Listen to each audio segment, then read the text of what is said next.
Assalamualaikum warahmatullahi wabarakatuh. Selamat siang. Di sini kami dari kelompok 4 akan mempresentasikan hasil ujian manajemen perawatan kami yang diampu oleh dosen DRIR Abdullah Mirjani STMT.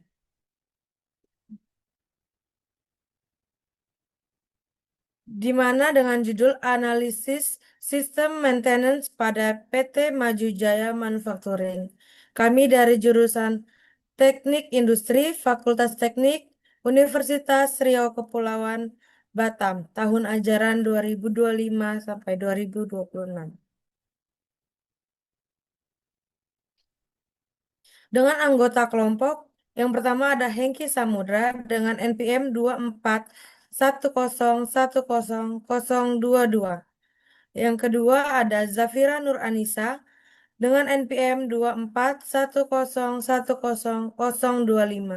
Dan dengan saya sendiri, Elza Claudia dengan NPM 2410100030. Di mana dengan presentasi kami ini adanya latar belakang permasalahan perusahaan, yaitu pada PT Maju Jaya Manufacturing mengalami satu dominasi corrective maintenance, itu 70%, lalu frekuensi kerusakan meningkat, downtime mesin semakin tinggi, produksi hanya 850 sampai 920 unit per bulan, dan target pasar ekspor 1000 unit atau bulan tidak tercapai. Dengan itu, adanya dampak kerugian operasional, penurunan produktivitas, dan biaya perawatan meningkat. Oke, selanjutnya akan dilanjutkan oleh rekan saya. Saya persilahkan. Investigasi di tim lapangan, kondisi sistem maintenance kita saat ini berdasarkan dikatakan tidak sehat dan tidak stabil.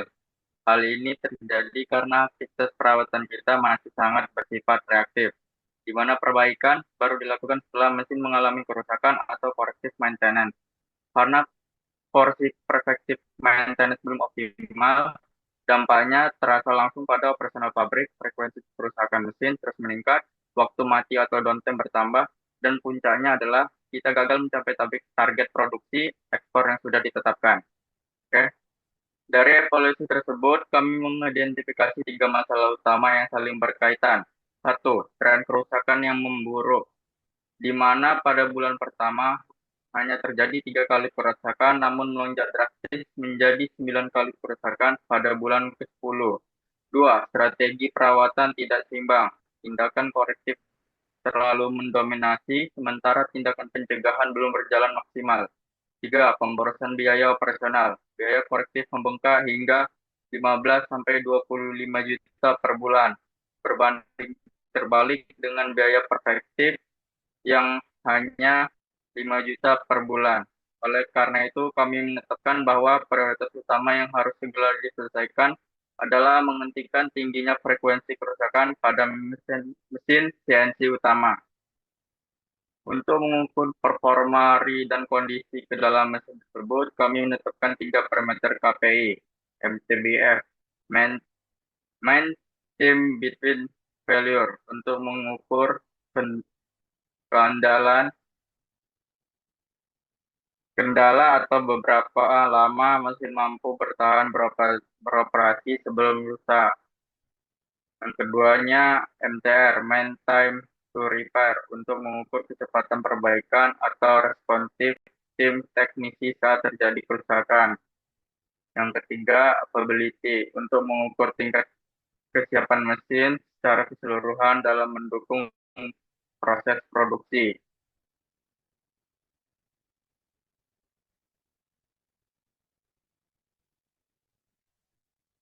Berikut ini adalah hasil rekapitulasi data selama 10 bulan. Dari total 64 kejadian kerusakan dan akumulasi downtime sebanyak 183 jam dengan total waktu mesin beroperasi uptime sebesar 1.897 jam, diperoleh hasil dikalkulasikan KPI sebagai berikut. MTWF kita berada di angka 29,64 jam. Ini angka yang sangat kritis karena artinya mesin kita rata-rata tidak mampu berjalan lancar selama 2 hari berturut-turut tanpa mengalami kerusakan kembali. Yang kedua, MTR kita berada di angka 2,86 jam, menunjukkan rata-rata waktu yang dihabiskan untuk satu kali proses perbaikan adalah hampir 3 jam, sehingga menghasilkan nilai availability akhir sebesar 91,2%. Jika kita menganalisis hasil KPI tersebut, nilai availability kita hanya 91,2%. Ini jelas berada di bawah standar manufaktur kelas dunia atau world class standar yang mewajibkan angka maksimal 95%. Atas dasar temuan ini, keputusan manajemen yang kami ambil adalah kita harus memotong porsi corrective maintenance yang memainkan ke preventive maintenance. Fokus utama tim ke depan adalah meningkatkan nilai MTBF agar mesin memiliki kendala yang tertinggi, sembari terus menekan waktu perbaikan atau MTR. Sesuai komponen mana saja yang rusak menilai KPI tadi, kami melakukan analisis FMA pada sistem kritis mesin CNC. Ada 3 titik kritis yang kami petakan. 1. Spindle system, komponen mekanik yang rentan aus, memicu getaran tinggi dan langsung menurunkan kualitas produk ekspor kita. 2. Cooling system, memiliki resiko overheat yang hingga berakibat fatal pada kerusakan sistem elektrikal mesin. 3. Kontrol panel, komponen antarmuka yang rentan terhadap kesalahan input parameter oleh operator yang bisa memicu crash pada mesin. Detail mengenai bobot resiko dari masing-masing komponen ini akan dilanjutkan oleh rekan saya pada slide berikutnya. Terima kasih.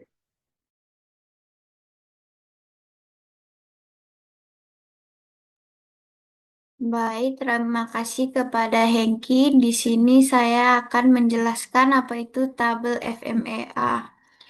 Setelah kita melihat kinerja KPI yang berada di bawah standar, kami melakukan analisis FMEA untuk membedah komponen mana yang paling kritis. Hasil perhitungan RPN-nya yaitu prioritas pertama, spindle system ini adalah risiko tertinggi dengan nilai RPN 224. Masalah utamanya adalah spindle yang aus atau macet yang menyebabkan getaran tinggi dan penurunan kualitas produk. Kemudian prioritas kedua itu ada interface control memiliki nilai RPN 192 yang disebabkan oleh faktor kelalaian atau kesalahan operator, human error yang bisa memicu mesin crash. Prioritas ketiga yaitu cooling system atau overheating dengan nilai RPM 135 di mana risiko overheating dapat merambat pada kerusakan sistem elektrikal mesin. Kemudian ada tindakan perbaikan atau improvement action. Tujuannya yaitu menjelaskan solusi konkret untuk menurunkan nilai RPM tersebut. Berdasarkan prioritas tersebut, kami telah menyusun rencana perbaikan teknik. Untuk spindle, kami akan menerapkan vibration analysis setiap 2 minggu dan sistem pelunasan otomatis. Kedua, untuk cooling system yaitu pembersihan filter mingguan secara rutin dan pengecekan level coolant. Untuk operator, pengetatan SOP kerja dan pelatihan atau training berkala untuk meminimalkan human error. Kemudian ada analisis biaya maintenance. Salah satu poin terpenting dalam analisis ini adalah efisiensi biaya. Saat ini kita terlalu banyak membuang anggaran pada corrective maintenance atau CM sebesar 20 juta per bulan. Jika mengalihkan fokus ke preventive maintenance PM, Biaya PM memang naik menjadi 12 juta, namun biaya kerusakan CM ditekan drastis hingga sisa 5 juta saja. Hasilnya, perusahaan dapat menghemat anggaran sebesar 8 juta setiap bulannya. Secara teknis, mesin kita saat ini berada pada wear out period. Artinya, kerusakan terjadi karena faktor usia dan kehausan fisik, sehingga PM bukan lagi pilihan, melainkan keharusan untuk menjaga produktivitas. Kemudian ada bulan 11 itu fokus pada overhaul minor dan penggantian bearing spindle. Bulan ke-12 itu implementasi PM terjadwal setiap akhir pekan dan pelatihan operator. Bulan ke-13 itu monitoring suhu mesin secara ketat dan audit KPI. Target kami yaitu meningkatkan MTBF di atas 60 jam dan menurunkan MTTR di bawah 1,5 jam, serta PM compliments menjadi 100%. Selanjutnya, kesimpulan dan penutup. Sebagai penutup, ada 5 poin utama yang dapat kita simpulkan. Sistem perawatan saat ini tidak sehat karena terlalu bergantung pada perbaikan setelah rusak korektif. Kemudian kesiapan mesin availability hanya 91,2 di bawah standar 95%. Kemudian ada spindle system adalah titik terlemah yang harus segera ditangani. Transisi ke preventive maintenance terbukti memberikan penghematan biaya sebesar 8 juta per bulan.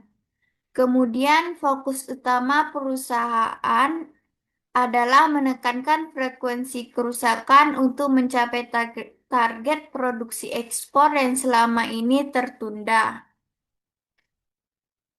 Sekian dari saya lanjutkan kepada Kak Ilzah. Baik, terima kasih Saudari Zafira. Berikut adalah presentasi kami pada PT Maju Manufacturing. Kiranya ada salah kata atau pengucapan serta perilaku kami, mohon dimaafkan. Saya ucapkan sekali lagi terima kasih. Selamat siang.